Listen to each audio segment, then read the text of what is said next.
नमस्कार। आज के इस लेक्चर में हम अपने पढ़ेंगे केमिकल शिफ्ट। इसके अंदर पढ़ेंगे shielding and deshielding effect and after that factors affecting the chemical shift. ऐसे कौन से कारक हैं जो केमिकल शिफ्ट को प्रभावित करते हैं।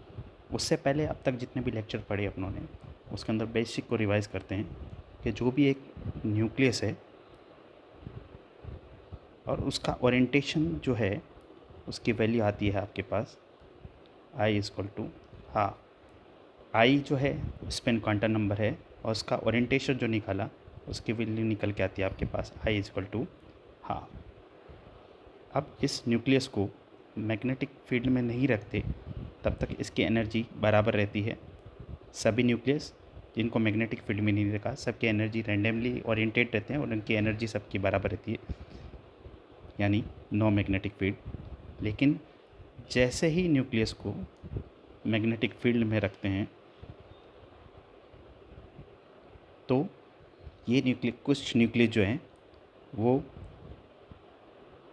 अप्लाइड मैग्नेटिक फील्ड की दिशा में यानी अलाइन हो जाते हैं और कुछ न्यूक्लियस जो हैं वो अप्लाइड मैग्नेटिक फील्ड को अपोज करते हैं। वे न्यूक्लियस जो अप्लाइड मैग्नेटिक फील्ड के अलाइन होते हैं उन्हीं के डायरेक्शन में होते हैं, उनकी आई की वैल्यू आती है आपके पास प्लस हाफ। और जो न्यूक्लियस अप्लाइड मैग्नेटिक फील्ड को अपोज करते हैं उनकी ओरिएंटेशन आएगा आपके पास माइनस हाफ। यानी जिनका ओरिएंटेशन अलाइन है वो लो एनर्जी लेवल के अंदर रहेंगे, आई की वैल्यू हाफ रहेगी, और जो अपोज करते हैं उनके एनर्जी लेवल हाई हो जाता है, उनका ओरिएंटेशन होगा आपके पास माइनस हाफ। जो प्लस हाफ वाले होंगे उनका ओरिएंटेशन को अल्फ़ा स्पिन स्टेट कहते हैं और जो अपोज करते हैं उन्हें बीटा स्पिन स्टेट कहते हैं। अल्फ़ा और बीटा यानी एनर्जी लेवल की बात करें तो दो हो गए, ये अल्फ़ा फर्स्ट वन और ये बीटा। अब इन न्यूक्लियस को जो कि अल्फ़ा है उनको रेडियो फ्रिक्वेंसी दी जाती है, यानी अल्फ़ा स्पिन स्टेट को एनर्जी दी जाए बाय रेडियो फ्रिक्वेंसी, तो ये न्यूक्लियस अल्फ़ा स्पिन स्टेट से चले जाएंगे बीटा स्पिन स्टेट में। यानी इलेक्ट्रॉन का अल्फ़ा से बीटा ट्रांजिशन होगा और इस ट्रांजिशन को फ्लिपिंग भी कहते हैं। यानी फ्लिपिंग का मतलब अल्फ़ा स्पिन स्टेट से बीटा स्पिन स्टेट में चेंज होना, that is known as transition और it is known as the flipping of the nucleus. This flipping is also known as resonance. ये अनुनाद से यहाँ कोई लेना देना नहीं है। यहाँ पर जो अल्फ़ा से बीटा में न्यूक्लियस का ट्रांजिशन जिसे फ्लिपिंग कहा, उस टर्म को यहाँ पर रेजोनेंस नाम दिया गया है और इस रेजोनेंस को इस टॉपिक के अंदर पढ़ते हैं NMR। यानी न्यूक्लियस का मैग्नेटिक फील्ड के अंदर अल्फ़ा से बीटा स्टेट में जाना, that is known as resonance. इसीलिए इसे न्यूक्लियर मैग्नेटिक रेजोनेंस कहते हैं। और इस रेजोनेंस के कारण सिग्नल प्राप्त होते हैं और इस सिग्नल से स्ट्रक्चर डिटर्मिनेशन किया जाता है। यानी अल्फ़ा से बीटा में जाने को ट्रांजिशन कहते हैं। ट्रांजिशन का सेकंड टर्म है आपके पास flipping of alpha to beta state. This flipping is also known as resonance. और रेजोनेंस क्योंकि न्यूक्लियस का मैग्नेटिक फील्ड में रखने के कारण रेजोनेंस होना न्यूक्लियर मैग्नेटिक रेजोनेंस कहलाता है। और इस रेजोनेंस के कारण सिग्नल प्राप्त होते हैं और इस सिग्नल्स का डिटरमाइन करके किसी भी अननोन कंपाउंड की स्ट्रक्चर डिटरमाइन की जाती है।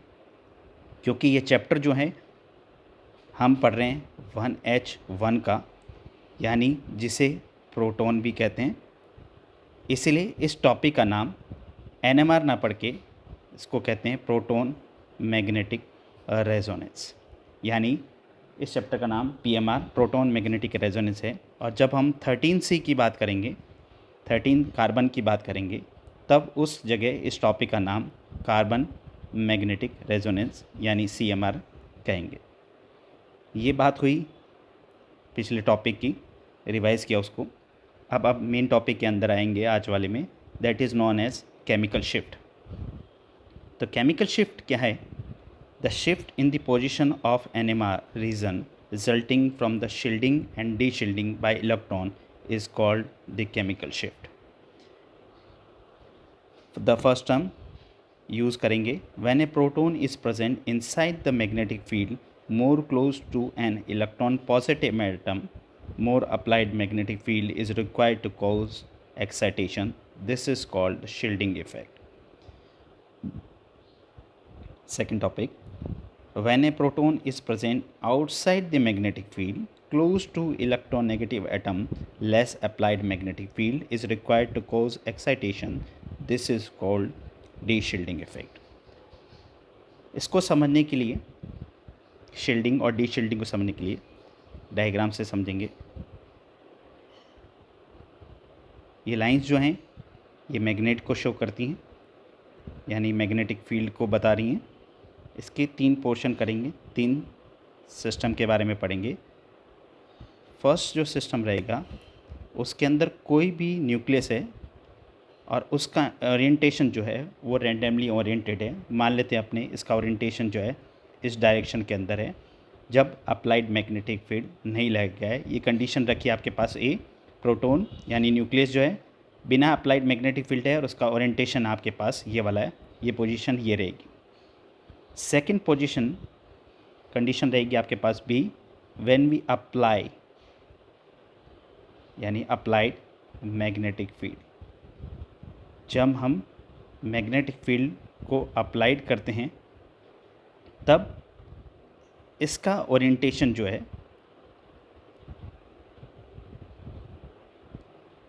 अलाइन हो जाएगा मैग्नेटिक फील्ड के और इसका डायरेक्शन जो हो जाएगा आपके पास वो होगा ये वाला.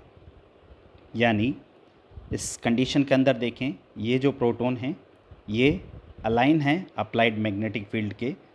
इस स्टेट को कहेंगे आपके स्पिन, अल्फ़ा स्पिन स्टेट. यानी ये जो न्यूक्लियस है अप्लाइड मैग्नेटिक फील्ड के अलाइन में, इसीलिए इसे अल्फ़ा स्पिन स्टेट कहेंगे. ये कंडीशन थी आपके पास सेकंड. अब इसको रेडियो फ्रीक्वेंसी दी गई, इस न्यूक्लियस को रेडियो फ्रीक्वेंसी दी गई, RF वैल्यू दी गई और कंडीशन आएगी आपके पास तीसरी, सेम है अप्लाइड मैग्नेटिक फील्ड है और इस प्रोटॉन को या न्यूक्लियस को रेडियो फ्रीक्वेंसी दी गई. रेडियो फ्रीक्वेंसी एब्जॉर्ब करने के बाद ये जो न्यूक्लियस है वो ट्रांजिशन करेगा. ट्रांजिशन का मतलब है फ्लिपिंग. अल्फ़ा स्पिन स्टेट से बीटा स्पिन स्टेट में आएगा, यानी अलाइन जो मैग्नेटिक फील्ड को अपोज करेगा और उसका जो डायरेक्शन होगा आपके पास वो 180 डिग्री पर घूम जाएगा और ये इस तरह से उसको अपोज करेगा. अब इसकी जो ओरिएंटेशन है पहले अल्फ़ा था, रेडियो फ्रीक्वेंसी को ऑब्जर्व करके 180 डिग्री पर रोटेशन करने के बाद में ये अल्फ़ा से बीटा स्पिन स्टेट में आ गया. इस अल्फ़ा से बीटा स्पिन स्टेट में आने को फ्लिपिंग यानी ट्रांजिशन, फ्लिपिंग या रेजोनेंस कहते हैं, जिसे न्यूक्लियर मैग्नेटिक रेजोनेंस का भी नाम दिया गया है. यानी पहली कंडीशन में अप्लाइड मैग्नेटिक फील्ड नहीं था, जो न्यूक्लियस रैंडमली ओरिएंटेड था. सेकंड कंडीशन यानी बी के अंदर अप्लाइड मैग्नेटिक फील्ड लगाया तो ये न्यूक्लियस जो है अलाइन हो गया मैग्नेटिक फील्ड के. अब थर्ड कंडीशन के अंदर जब इसको रेडियो फ्रीक्वेंसी दी गई तो 180 डिग्री पर रोटेट करेगा, अल्फ़ा से बीटा स्पिन स्टेट में जाएगा. यानी प्रोटॉन जो है यानी न्यूक्लियस जो है वो फ्लिपिंग करेगा, अल्फ़ा से बीटा स्टेट में आ जाएगा और जिस फ्लिपिंग को रेजोनेंस कहते हैं. और रेजोनेंस किसका हो रहा है आपके पास? न्यूक्लियस का मैग्नेटिक फील्ड में, इसीलिए इसे न्यूक्लियर मैग्नेटिक रेजोनेंस करते हैं, जिसके कारण हमें सिग्नल प्राप्त होते हैं और स्ट्रक्चर डिटरमाइन कर सकते हैं हम. ऐसे न्यूक्लियस को डी-शील्डेड प्रोटॉन कहते हैं. यानी ये जो प्रोटॉन थे आपके, ये न्यूक्लियस थे, ये किसी इसके चारों तरफ कोई भी इलेक्ट्रॉन नहीं है. ऐसे प्रोटॉन्स को डी-शील्डेड प्रोटॉन, और इस इफ़ेक्ट को डी-शील्डिंग इफ़ेक्ट कहते हैं. यानी प्रोटॉन डी-शील्डेड प्रोटॉन है और इस इफ़ेक्ट को डी-शील्डिंग इफ़ेक्ट कहते हैं या डी-शील्डिंग कहते हैं. और इसके कारण जो इफ़ेक्ट होता है वो डाउन फील्ड की तरफ जाएगा. यानी डेल की वैल्यू जो होगी आपके पास वो ज़्यादा होगी, यानी केमिकल शिफ्ट की वैल्यू ज़्यादा हो जाएगी। More the value of del means down field की तरफ जाएगा। और इसके अंदर जो रेडियो फ्रिक्वेंसी दी गई, क्योंकि इलेक्ट्रॉन जो हैं इसके सराउंडिंग न्यूक्लियस के नहीं हैं, इसको फ्लिपिंग के लिए 180 डिग्री पर घूमना पड़ा अल्फ़ा से बीटा स्ट्रैंड में जाने के लिए, इसलिए रेडियो फ्रिक्वेंसी ज़्यादा देनी पड़ी। इसलिए फ्रिक्वेंसी इसके लिए जो चाहिएगी वो चाहिएगी high frequency. So it is needed the high frequency from alpha to beta spin state. और इसके अंदर इनके प्रोटॉन की जो नेचर होगी वो होगी पैरामैग्नेटिक। यानी इस पूरी चीज़ को समझें, 3 सिस्टम के अंदर पढ़ा। मैग्नेट के अंदर जब applied magnetic field randomly oriented था आपके पास ए, जब उसको मैग्नेटिक फील्ड के अंदर रखा तो इसका ओरिएंटेशन अलाइन हो गया अप्लाइड मैग्नेटिक फील्ड के, जिससे अल्फा स्पिन स्टेट का रेडियो फ्रीक्वेंसी दी गई। इसने इसको फ्लिपिंग हुआ, अल्फा से बीटा स्ट्रैंड में गया। ऐसे प्रोटॉन डीशिल्डेड प्रोटॉन कहलाते हैं। इस इफेक्ट को डीशिल्डिंग कहते हैं। इसके कारण जो फील्ड जो आएगा वो डाउन फील्ड होगा, डेल की वैल्यू ज़्यादा आएगी, केमिकल शिफ्ट की वैल्यू ज़्यादा आएगी। अल्फा से बीटा स्पिन में फ्लिपिंग के लिए 180 डिग्री पर रोटेट के लिए एनर्जी ज़्यादा चाहिए, रेडियो फ्रिक्वेंसी ज़्यादा चाहिए। सो it is needed the high frequency. और ऐसे प्रोटॉन की नेचर जो होगी वो होगी आपके पैरामैग्नेटिक नेचर में। तो ये जो इफ़ेक्ट था ये पहला सिस्टम था। अब सेकंड पढ़ें, इसी के अंदर मैग्नेट है, 3 सिस्टम 3 कंडीशन के अंदर पढ़ेंगे, लेकिन इसमें वेरी करेगा आपके पास। पहला, when we are not apply the magnetic field, proton का ओरिएंटेशन देखा वैसे रैंडमली ओरिएंटेड है जैसा कि पहले देखा आपके पास, लेकिन इस कंडीशन और पहली कंडीशन में फ़र्क क्या है, इसके चारों तरफ जो है आपके पास इलेक्ट्रॉन्स क्लाउड्स हैं, यानी इनको इलेक्ट्रॉन्स ने कवर कर रखा है। अब इनका डायरेक्शन जो है इस तरह से है। अब सेकंड कंडीशन लगाएंगे, when we apply magnetic field, जैसा कि पिछले वाले में भी देखा था, अप्लाइड मैग्नेटिक फील्ड लगाया और इसके अंदर आप देखेंगे अप्लाइड मैग्नेटिक फील्ड का डायरेक्शन है आपके पास, जो आपका जो न्यूक्लियस है उसका ओरिएंटेशन जो है आपके पास उसके अंदर कोई भी चेंज नहीं होगा, क्योंकि आपका लगाएगा अप्लाइड मैग्नेटिक फील्ड इलेक्ट्रॉन के लगाए गए मैग्नेटिक फील्ड को अपोज करेगा। और ऐसे न्यूक्लियस जो उसके इलेक्ट्रॉन की डेंसिटी के बीच में आपके पास ऐसे प्रोटॉन्स जो होंगे वो शील्डेड हैं बाय द इलेक्ट्रॉन, इसे शील्डिंग इफ़ेक्ट करेंगे आपके पास। ये इलेक्ट्रॉन जो हैं वो शील्ड कर रहे हैं आपके प्रोटॉन्स को। इसका ओरिएंटेशन जो रहेगा एज इट इज़ रहेगा, पहले वाले में अलाइन कर दिया था, लेकिन इलेक्ट्रॉन डेंसिटी के कारण इस न्यूक्लियस का ओरिएंटेशन एज इट इज़ है। सी कंडीशन के अंदर अब इस न्यूक्लियस को रेडियो फ्रीक्वेंसी दी गई। रेडियो फ्रीक्वेंसी देने के बाद में अप्लाइड मैग्नेटिक फील्ड लगाया थर्ड कंडीशन में, जैसा कि पहले भी किया था, अप्लाइड मैग्नेट डायरेक्शन। अब रेडियो फ्रीक्वेंसी को एब्जॉर्ब करने के बाद ये जो न्यूक्लियस है जो एज इट इज़ था, रेडियो फ्रीक्वेंसी को एब्जॉर्ब करने के बाद अब इसका ओरिएंटेशन जो होगा वो अप्लाइड मैग्नेटिक फील्ड को अपोज करेगा। यानी बी कंडीशन के अंदर जो न्यूक्लियस था उसका ओरिएंटेशन में कोई चेंज नहीं हुआ, लेकिन सी कंडीशन के अंदर थर्ड कंडीशन के अंदर रेडियो फ्रीक्वेंसी को एब्जॉर्ब करने के बाद ये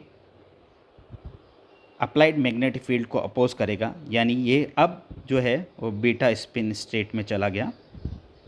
अब इस रोटेशन करने के लिए देखें बी और सी के अंदर फ़र्क कितना है आपके पास। पहले वाले में देखें इसमें जो रोटेशन हुआ था वो 180 डिग्री के अंदर हुआ था, लेकिन इसमें जो रोटेशन हुआ है फ्लिपिंग जो हुई वो कितना हुआ आपके पास 90 डिग्री पर जो है रोटेशन हुआ, यहाँ से यहाँ पर चला गया, this one two this one. ऐसे प्रोटॉन्स को, क्योंकि ये जो न्यूक्लियस हैं या प्रोटॉन्स हैं वो इलेक्ट्रॉन से शील्डेड हैं, तो इस इफ़ेक्ट को शील्डेड प्रोटॉन कहते हैं। इस इफ़ेक्ट को शील्डिंग इफेक्ट या शील्डिंग कहते हैं। इसके कारण जो प्रोटॉन्स होंगे वो आप फील्ड शो करेंगे, यानी डेल की वैल्यू जो होगी लेस हो जाएगी यानी कम हो जाएगी। और पहली कंडीशन में जिसमें डीशिल्डेड प्रोटॉन थे, रोटेशन फ्लिपिंग 180 डिग्री पर हुई थी तो फ्रीक्वेंसी ज़्यादा चाहिए थी। यहाँ पे न्यूक्लियस को 90 डिग्री पर ही फ्लिपिंग कर रही है, रोटेशन करना पड़ रहा है, इसलिए इनकी फ्रीक्वेंसी जो होगी वो होगी लो।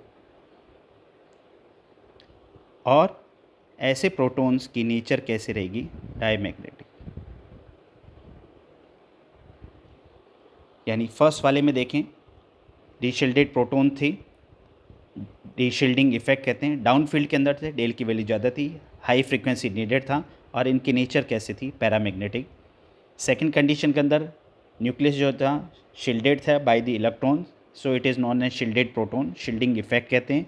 अब फील्ड शो करेंगे, डेल की वैल्यू कम होती जाएगी आपके पास, फ्रीक्वेंसी ज़्यादा चाहिए और ऐसे न्यूक्लियस या प्रोटॉन्स डायमैग्नेटिक नेचर को शो करते हैं। कुल मिला के तो केमिकल शिफ्ट जो है आपके पास वो क्या है? Shifting of the signal due to shielding and deshielding effect is known as chemical shift. यानी शील्डिंग शिफ्ट द एब्जॉर्प्शन, आप फील्ड की तरफ करें, और सेकंड में deshielding shift the absorption to down field. तो डी शील्डेड का मतलब हो गया, डी शील्डिंग इफेक्ट का मतलब डाउन फील्ड हो गया, और शील्डिंग इफेक्ट का मतलब होगा आपके पास अप फील्ड, यानी डेल की वैल्यू इसके अंदर कम हो जाएगी और डी शील्डेड यानी डाउन फील्ड के अंदर डेल की वैल्यू क्या होगी आपके पास? ज़्यादा हो जाएगी। Chemical shift is affected by electron density, जो कि हम पहले ही पढ़ चुके हैं आपके पास। जितनी इलेक्ट्रॉन डेंसिटी ज़्यादा होगी, प्रोटॉन्स के शील्डिंग इफेक्ट न्यूक्लियस करते जाएंगे और वो अब फील्ड की तरफ मूव होगा, डेल की वैल्यू कम होते जाएगी। और जैसे जैसे इलेक्ट्रॉन डेंसिटी जो है वो डिक्रीज़ होती जाएगी, डी शील्डेड न्यूक्लियस होते जाएंगे और ये डाउन फील्ड की तरफ मूव करते जाएंगे। यानी जब कुछ भी नहीं है, अप्लाइड मैग्नेटिक फील्ड नहीं लगा रखा, तो नो शील्डिंग इफेक्ट, न्यूट्रल रहेगा। लेकिन शील्डिंग जैसे ही मैग्नेटिक फील्ड लगाया, या तो वो डाउन फील्ड की तरफ जाएंगे या वो अप फील्ड की तरफ जाएंगे। डाउन फील्ड की तरफ जाते हैं तो डेल की वैल्यू जो केमिकल शिफ्ट की वैल्यू बढ़ती है, इसे नेगेटिव शील्डिंग इफेक्ट भी कहते हैं। और जैसे जैसे अप फील्ड की तरफ हो, यानी डेल की वैल्यू जैसे जैसे कम होती जाएगी, उस इफ़ेक्ट को पॉजिटिव शील्डिंग इफेक्ट भी कहते हैं। यानी राइट टू लेफ़्ट जाएं तो डाउन फील्ड होगा, डेल की वैल्यू बढ़ेगी, और लेफ़्ट टू राइट की तरफ जाएं तो डेल की वैल्यू जैसे जैसे कम होते जाएगी, it is known as up field और it is known as positive shielding. Now the most important topic is factors influencing the chemical shift.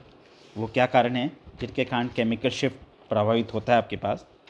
First one, electronegativity effect, van der Waals deshielding, hydrogen bonding, magnetic anisotropy, and the last one is concentration, temperature and solvent effect. The first one, electronegativity and inductive effect.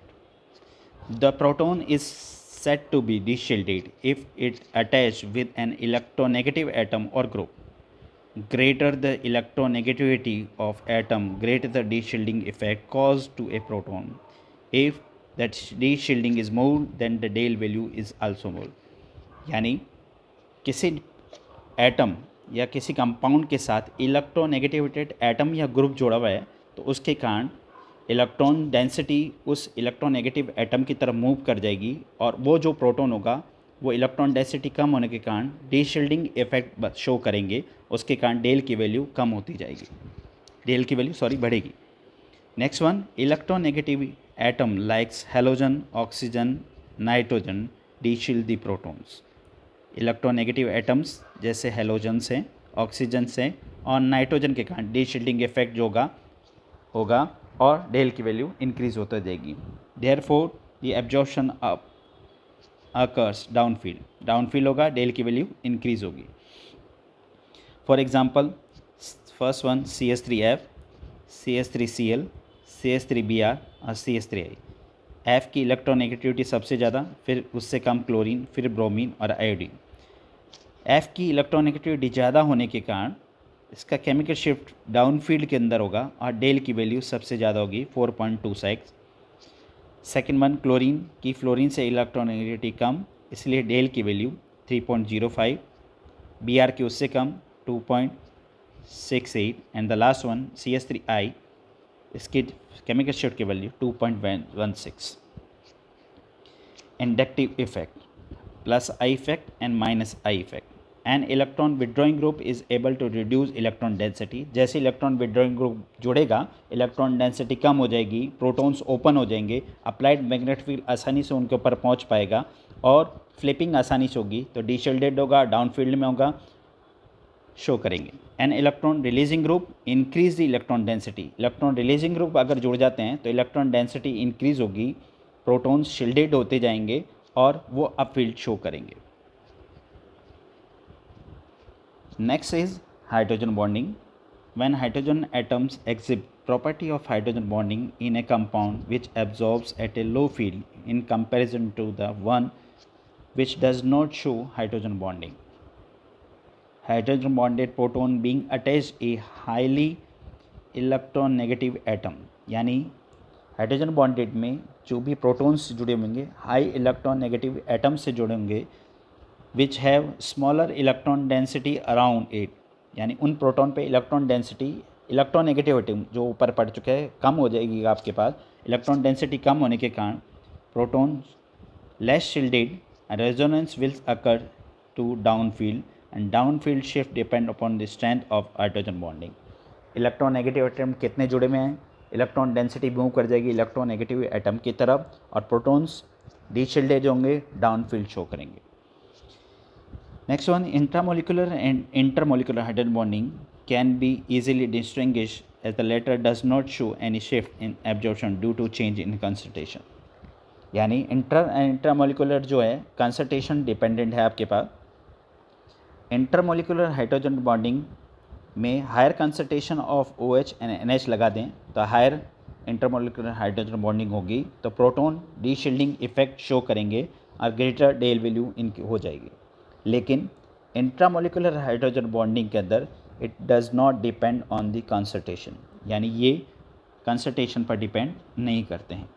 In case of phenol absorption occurs between 4 to 8 del the value of chemical shift, but if the concentration decrease, जैसे जैसे concentration कम करेंगे and the volume of carbon tetrachloride is increase, then the absorption of OH protons occurs upfield, यानी del की value increase होती जाएगी और ये अपफील्ड की तरफ मूव करते चलेंगे।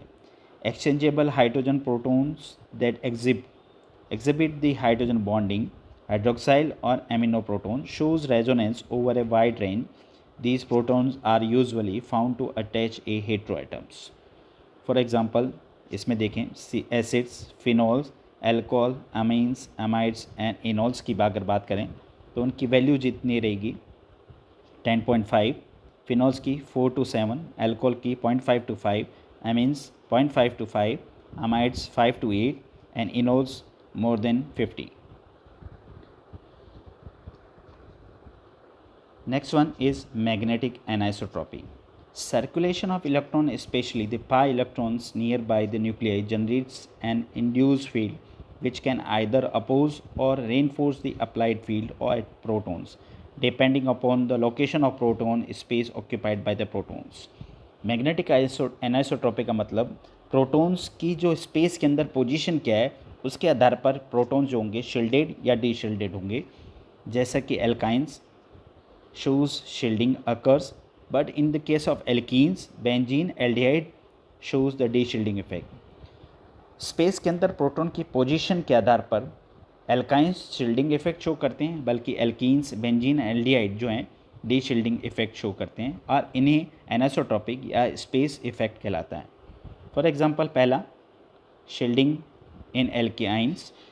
एल्काइंस का अगर देखें तो प्रोटॉन्स जो हैं आपके पास वो कंपाउंड जो है उसको ऐसे रखा जाएगा, अलाइन दी मैग्नेटिक फील्ड, और इसका जो मैग्नेटिक फील्ड जो जनरेट होगा वो फ्रॉम बॉटम टू अप की तरफ जाएगा और अप्लाइड मैग्नेटिक फील्ड जो है उसको अपोज करेगा।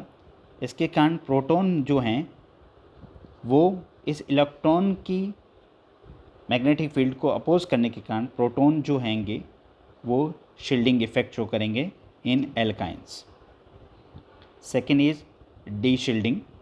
डी शील्डिंग में एल्कीन्स की अगर बात करें तो एल्कीन्स के अंदर ये स्ट्रक्चर दे रखी है और प्रोटॉन्स जो हैं यहाँ पे और यहाँ पर पड़े हैं। अब एल्काइंस के अंदर मैग्नेटिक फील्ड जो जनरेट होगा वो यहाँ से इस तरफ मूव करेगा और प्रोटॉन की जो पोजीशन है वो यहाँ पर, और इस पोजीशन पर आने के बाद में अप्लाइड मैग्नेटिक फील्ड और प्रोटॉन की पोजीशन, ये पोजीशन और ये पोजीशन दोनों एक दूसरे को अलाइन करती हैं। इस कारण proton D shielding effect show करेंगे यानी डाउन फील्ड की तरफ मूव करेंगे। नेक्स्ट है बेंजीन। बेंजीन के अंदर ये स्ट्रक्चर है और इसके अंदर इलेक्ट्रॉन का मूवमेंट के कारण रिंग करंट जनरेट होता है अपवर्ड में भी और डाउनवर्ड में भी, और प्रोटॉन की पोजीशन जो रहेगी वो एच, ये पोजीशंस हैं। मैग्नेटिक फील्ड जो है इलेक्ट्रॉन का इंड्यूस मैग्नेटिक फील्ड जनरेट होगा आपके इस तरफ डायरेक्शन में, ये अप्लाइड मैग्नेटिक फील्ड। प्रोटॉन की पोजीशन रहेगी ये, और इसकी डायरेक्शन जो है इसका मैग्नेटिक फील्ड इसके मैग्नेटिक फील्ड के डायरेक्शन के अंदर है, तो ये एक दूसरे को अलाइन करते हैं यानी एक ही डायरेक्शन के अंदर हैं। ऐसे प्रोटॉन्स बेंजीन के अंदर डी शील्डिंग इफेक्ट शो करते हैं। Next one, van der Waal de-shielding effect. In the overcrowded molecule, it is possible that some proton may be occupying steric hindrate positions. Clearly, electron cloud of bulky group or hindering group will be tend to repel the electron cloud surrounding the protons. Such proton will be shielded. जो बल्कि groups होंगे आपके पास में उसके कारण जो electron density increase हो जाएगी, ऐसे प्रोटॉन शील्डेड हो जाएंगे and will resonate at slightly higher value of del than expected in the absence of the steric effect. The last one is concentration, temperature and solvent effect. In CCl4 and CdCl3, the chemical shift of proton attached to a carbon is independent of concentration and temperature, while proton of OH, NH2 and SH group exhibit a substantial concentration and temperature effect due to the hydrogen bonding. And intermolecular hydrogen bonding is less affected than the intramolecular binding by the concentration change. Both types of hydrogen bonding affect the temperature variation. Thanks for hearing me. Thank you very much.